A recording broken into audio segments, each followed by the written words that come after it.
Bom dia, povo de Deus!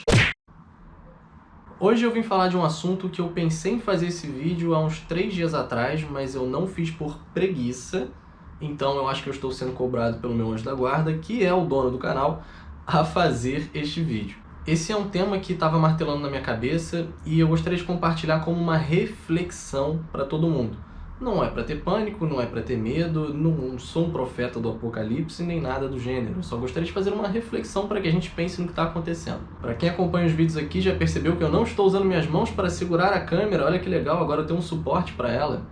Estamos melhorando. Primeiramente eu gostaria de falar um assunto que eu não tenho tanto domínio, mas que vai contribuir para a nossa reflexão, que são os 10 segredos de Medjugorje. Eu não estou aqui para falar quais são os 10 segredos, nem o que são, ou se já são revelados, se já foram revelados, se eles vão acontecer agora, se eles estão acontecendo. Não é o meu foco, é só para ajudar na reflexão. Há muito tempo atrás me foi dito que os 3 primeiros segredos seriam 3 avisos para a humanidade se converter, enquanto havia tempo ainda. E depois seriam 7 castigos para a humanidade.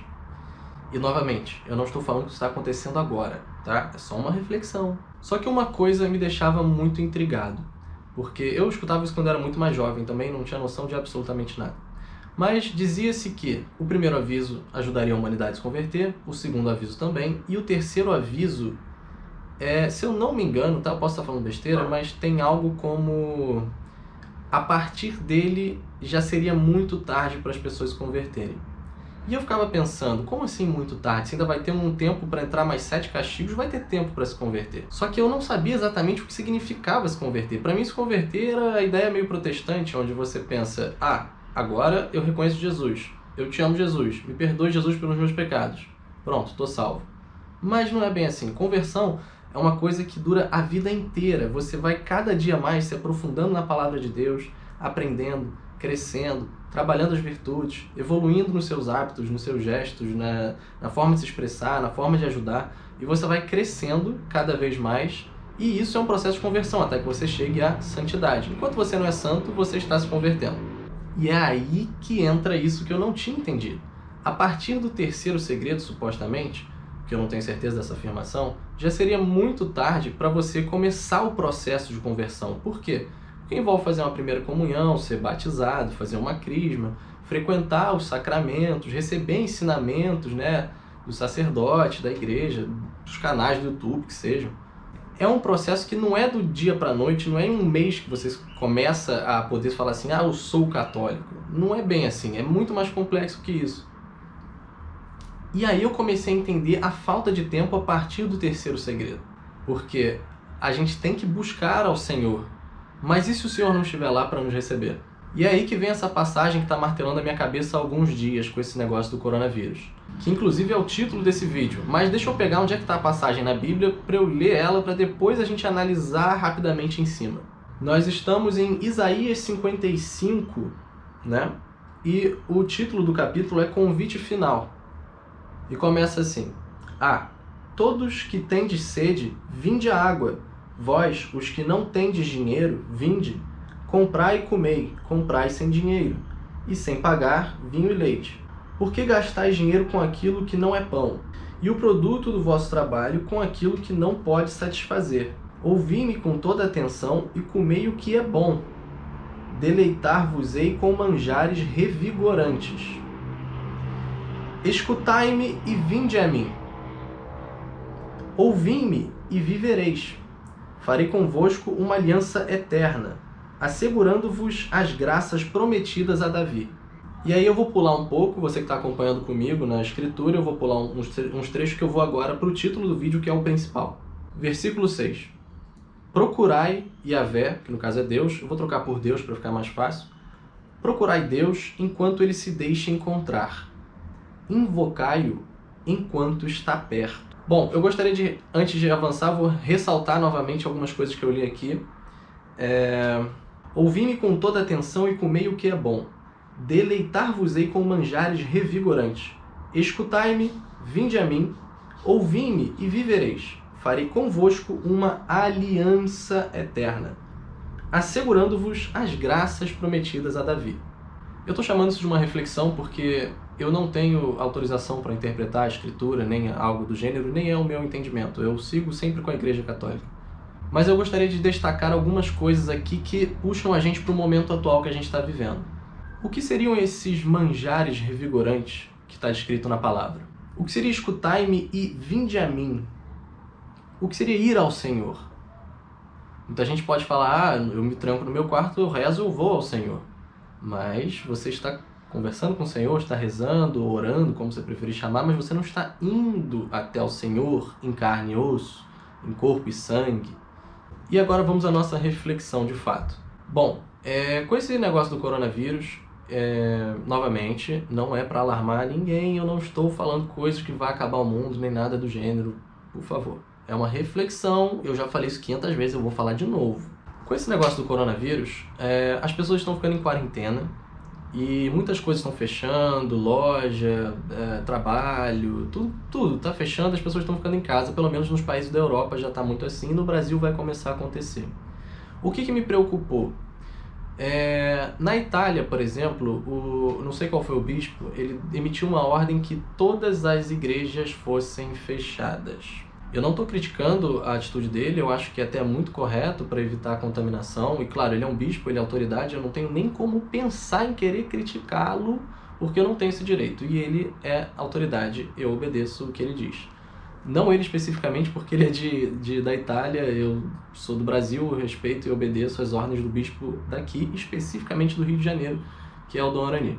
E aí, essa atitude me fez pensar numa coisa. Porque não é que acabaram as missas continuam. Todo sacerdote, se é que você não saiba, ele meio que é obrigado a rezar uma missa por dia, sozinho, que seja. Não precisa estar na igreja, ele pode rezar em qualquer lugar na missa. E eles seguem fazendo isso, pedindo, colocando as intenções, claro, né, do coronavírus, as suas intenções pessoais e por aí vai. Mas, para nós, leigos mortais, pessoas comuns que estamos isolados e ficaremos cada vez mais isolados em quarentena, acontece exatamente o que está escrito nessa passagem. Procurai Deus enquanto ele se deixa encontrar, invocai-o enquanto está perto, porque em quarentena e com as igrejas fechadas, a gente não tem como encontrar a Deus, a gente não tem como ir adorar Ele, a gente não tem como ver Ele em carne e osso, a gente não tem como receber Ele, a gente não tem como comungá-lo, não tem. E eu vou dar uma explicação até interessante para os protestantes refletirem, porque eu sei que para eles isso aqui é absurdo, mas enfim. E eu lembro também a vocês, meus caros, que não tem mais confissão disponível. Você que pecou, você que está em pecado mortal, estamos em apuros, vamos fazer penitência, vamos rezar, vamos tentar fazer uma contrição perfeita, que é praticamente impossível, mas a gente pode tentar. Então, meu caro, as igrejas estarem fechadas é uma coisa muito complicada, porque a gente não encontra nem o perdão de Deus e nem o próprio Deus. Percebe o que eu estou falando? Procurai Yahvé, seu Deus, enquanto ele se deixa encontrar, invocai-o enquanto está perto. Percebe a reflexão agora com o terceiro segredo de Fátima? A partir dele seria impossível alguém conseguir se converter, digamos assim. Eu não lembro do terceiro segredo de Fátima, nem o que está escrito, nem essas instruções. Eu estou pegando de memória. Mas fica a reflexão ainda que eu esteja errado. E aqui a gente já se encontra nesse exato momento aqui no Rio de Janeiro, nessa situação de não temos mais como encontrar o Senhor pessoalmente. Claro, eu recomendo, tem a Canção Nova na televisão, a gente pode e deve assistir as missas ao vivo na TV, tem diversos lugares na internet que tem gente transmitindo missa ao vivo. Mas a gente vai fazer a comunhão espiritual, que não é a comunhão de fato, estar em contato, estar em comunhão literalmente com o próprio Deus em nós. Isso a gente não tem como mais fazer agora. Lembrando, claro, passando o coronavírus, a gente vai voltar a abrir igreja, a gente vai poder comungar de novo, procurar padre para confessar, mas até lá, meu amigo, a gente não tem mais isso.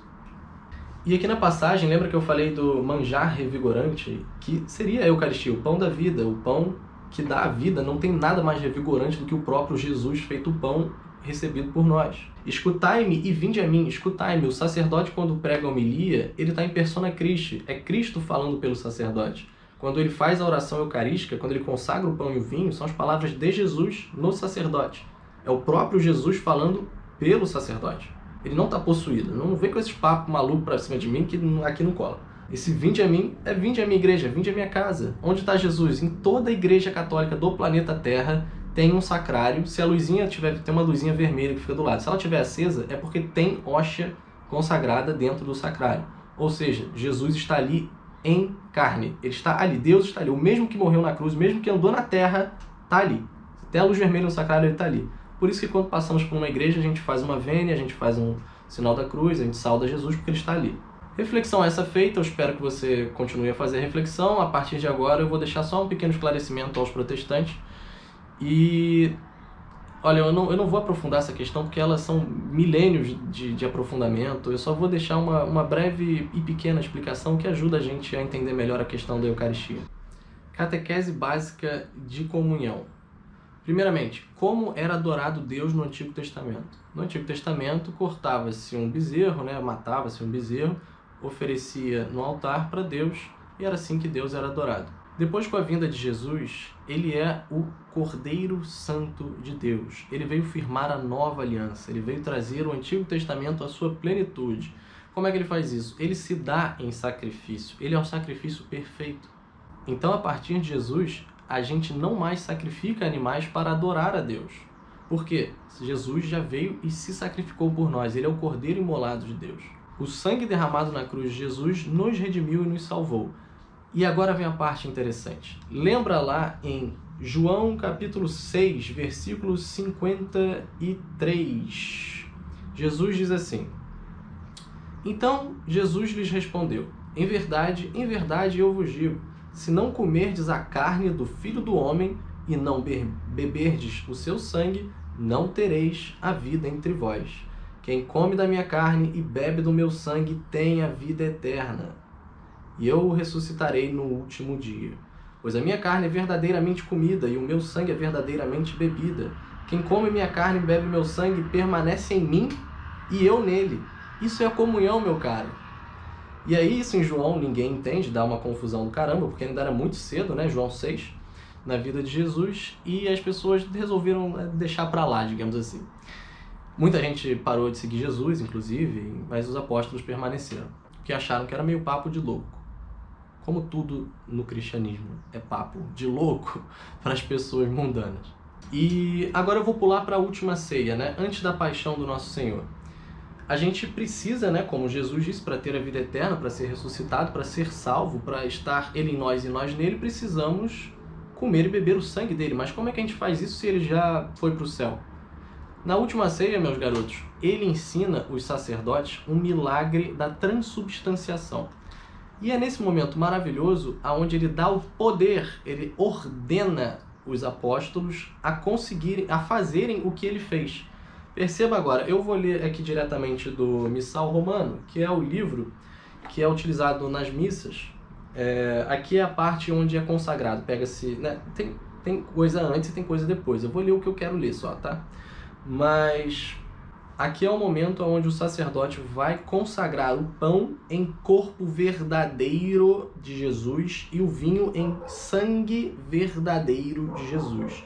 Depois que o sacerdote faz isso, se você pega essa hóstia e joga no chão, você não jogou um pedaço de pão no chão, você jogou o seu Deus no chão. Cuidado. Você pega o vinho, derrama no chão, você derramou o sangue de Cristo à toa no chão. Cuidado. O sacerdote ele vai repetir exatamente as mesmas palavras que Cristo repetiu. Até porque nós estamos falando que ele está dizendo em persona Christi. É o próprio Cristo no altar nesse momento. Tomai todos e comei. Isto, o pão que ele ergue, isto é o meu corpo, que será entregue por vós. E aí ele vai seguir do mesmo modo, ao fim da ceia, ele tomou o cálice em suas mãos, deu graças novamente, deu a seus discípulos dizendo, isso aqui ele está narrando, Aí novamente, o sacerdote agora vai consagrar o vinho. Ele ergue a taça com o vinho, como Jesus fez. Tomai todos e bebei, este é o cálice do meu sangue, este é o cálice do meu sangue, o sangue da nova e eterna aliança. Perceba, Jesus está nesse momento firmando uma aliança conosco, é um novo sacrifício, não precisamos mais de cordeiro imolado, agora ele é o sacrifício. Que será derramado por vós e por todos, para a remissão dos pecados. E aí ele ordena, fazei isto em memória de mim. Isso é fortíssimo, é lindíssimo, dá vontade até de chorar. Mas Aqui Jesus ordena que seus sacerdotes, que os seus apóstolos façam isso em memória dele para sempre. É a nova aliança, né? Afinal de contas, ela deve ser lembrada e refeita. Então, aquilo se torna o corpo e o sangue de Jesus, de fato. Então nós temos para adorar ele verdadeiramente em cima do altar. Quando o sacerdote faz isso, Jesus está ali em carne e sangue. Olha que coisa impressionante. E aí vem aquele lance. Eu nele, ele em mim, né? Ele vem, todos os católicos estão em estado de graça, ou seja, confessaram seus pecados e depois da confissão não pecaram gravemente, mortalmente contra os 10 mandamentos, podem se aproximar da mesa do Senhor de forma digna. Senão até Paulo vai dizer depois, aquele que se aproxima da mesa do Senhor em estado de pecado, etc., come e bebe da sua própria condenação. Porque se você comunga o corpo de Cristo e o sangue dele estando em estado de pecado mortal, você bebe a sua condenação. Enfim, nós, quando adoramos a Deus, nós fazemos que nem no Antigo Testamento, só que agora é a nova aliança, é o novo método de adorar a Deus. Temos ele no altar para nos aproximarmos e comungarmos, recebermos Jesus em nós, e assim nós podemos orar, quieto, cabeça baixa, ou falando baixo, o que seja, você faz do jeito que você quiser. Ou o sacerdote ele pode pegar um pedaço de pão maior, chamado hóstia magna, ele consagra ela na missa, e aí ele coloca ela em cima do altar para que todos fiquem ajoelhados em volta daquilo. O protestante que não tem o menor conhecimento dessa minúscula teologia que eu estou falando, nem da maior possível que está por trás disso tudo, que comprova tudo que eu estou falando, ele vai achar que a gente está ajoelhado de frente para um pedaço de pão. Isso de fato seria uma burrice enorme, isso de fato seria idolatria a um objeto, a um alimento, mas não, nosso culto de latria é diretamente ao corpo de Cristo exposto no altar. O mesmo que sangrou na cruz por nós está ali. E diante de Deus, todo joelho deve se dobrar. Enfim, isso é só uma pequena reflexão para os protestantes que estão assistindo, porque eles infelizmente não conseguem entender essa parte, mas sinta-se convidado a aprofundar nesse assunto e a procurar por ele. Isso que eu disse é praticamente tudo que eu sei a respeito.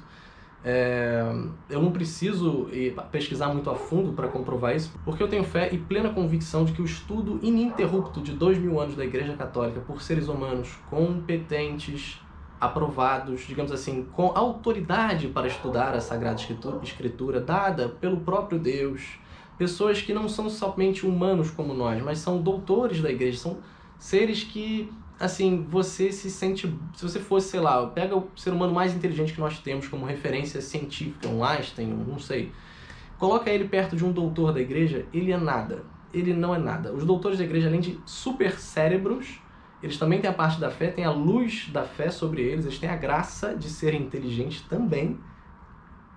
Então eles são inteligentes por natureza e também porque Deus infunde inteligência neles. São coisas sapientíssimas. É impossível você debater sobre fé e religião com um santo. Você pega São Tomás de Aquino, você pega a Suma Teológica, todas as perguntas, todos os questionamentos que os ateus fazem hoje em dia na internet, se achando super inteligentes, aquilo já está respondido há muito tempo na Suma Teológica, tipo, há muito tempo.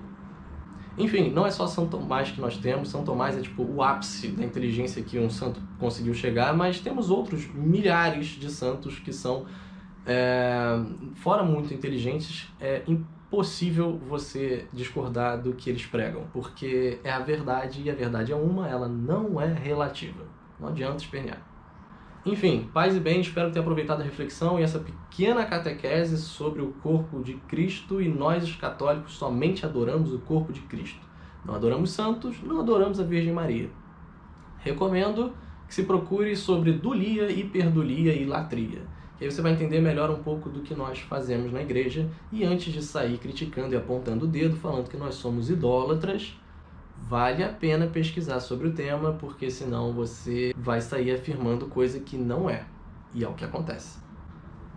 Paz e bem!